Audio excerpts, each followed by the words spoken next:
Olá, amigos, estamos começando uma série de conversas aqui para esse momento que nós vamos chamar de momento cultural.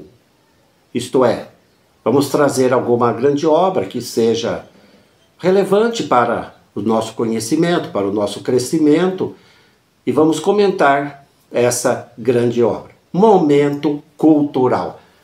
Uma vez por semana. Eu já fiz esse momento cultural durante a pandemia na paróquia São Benedito, e lá naquela ocasião eram todos os dias.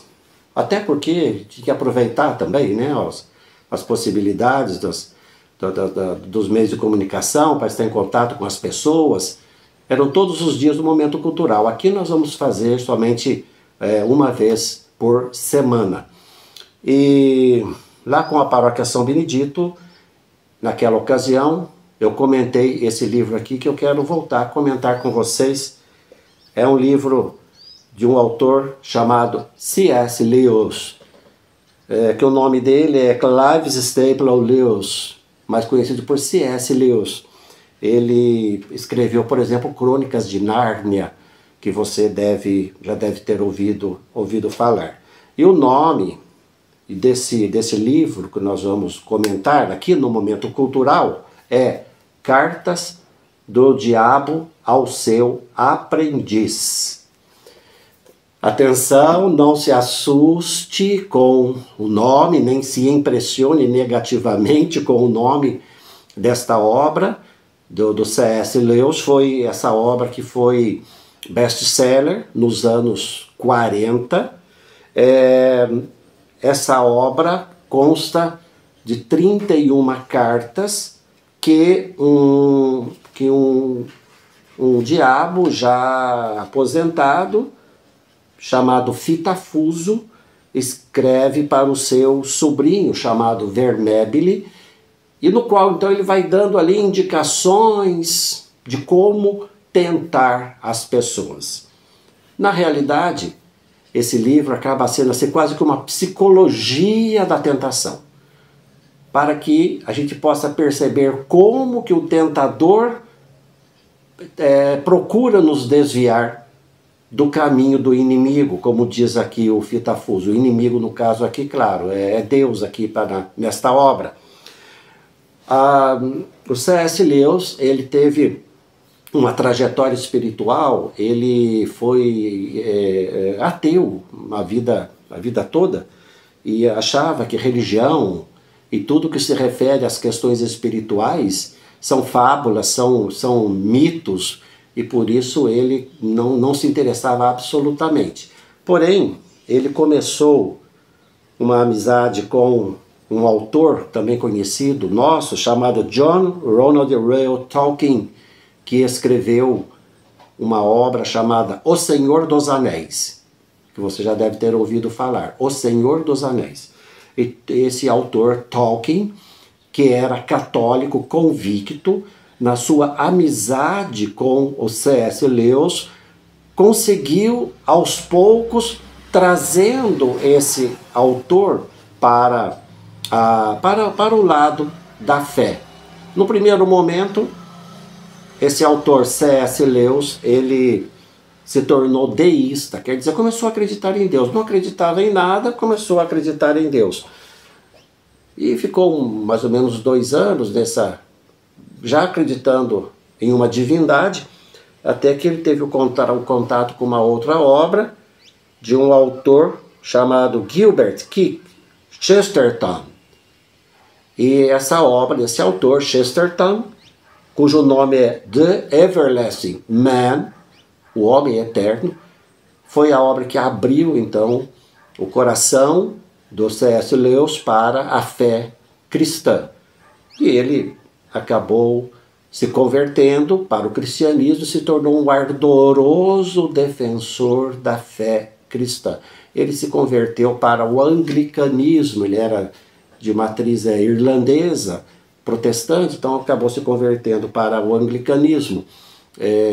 Seu amigo Tolkien, do Senhor dos Anéis, católico convicto, assim como também Chesterton, católico convicto, mas ele acabou se convertendo para o anglicanismo. E a partir dali escreveu diversas obras em defesa da fé, cristã, e se tornou, enfim, um dos grandes autores da literatura evangélica anglo-saxônica, também da literatura teológica anglo-saxônica. Essa obra, portanto, né, de C.S. Lewis, que nós vamos comentar aqui, Cartas de um Diabo ao Seu Aprendiz, é de alguém que já esteve do lado de lá, é de alguém que já esteve do lado daqueles que não creem em nada, não acreditam em Deus. É alguém que já passou por essa experiência. Então ele vai trazer nas diversas cartas um pouco quase da sua experiência, da sua vida pessoal, da sua trajetória pessoal.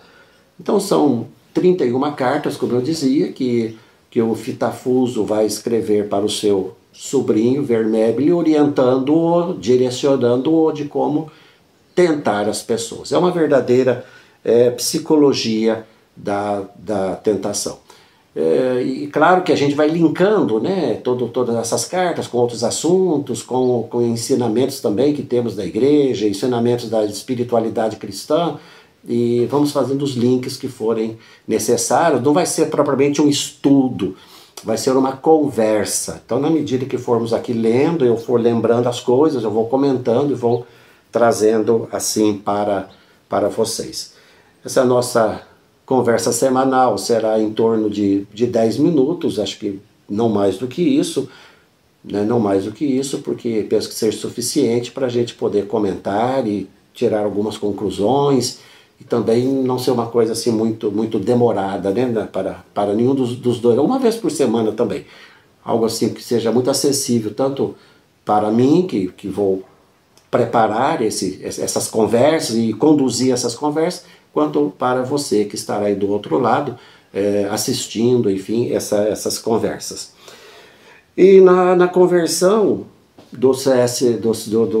Lewis para a fé cristã, primeiro para acreditar em Deus e depois para a fé cristã, foi muito importante o amigo dele, né, o Tolkien, lá, o autor do Senhor dos Anéis, porque ele trouxe para C.S. Lewis uma compreensão a respeito dos mitos.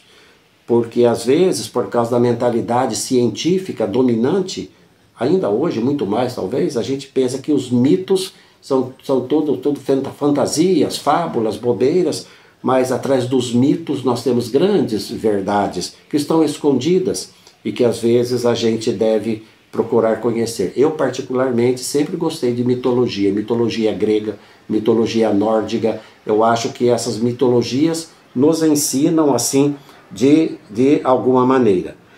E uma frase do Tolkien para C.S. Lewis, que ajudou muito na sua mudança de percepção da religião, eu gostaria de deixar como a frase final do nosso encontro de hoje. E a frase é a seguinte: os mitos, assim como os contos de fadas, não são mentiras, mas verdades parciais e encobertas. Até o nosso próximo encontro. Fique bem, fique com Deus.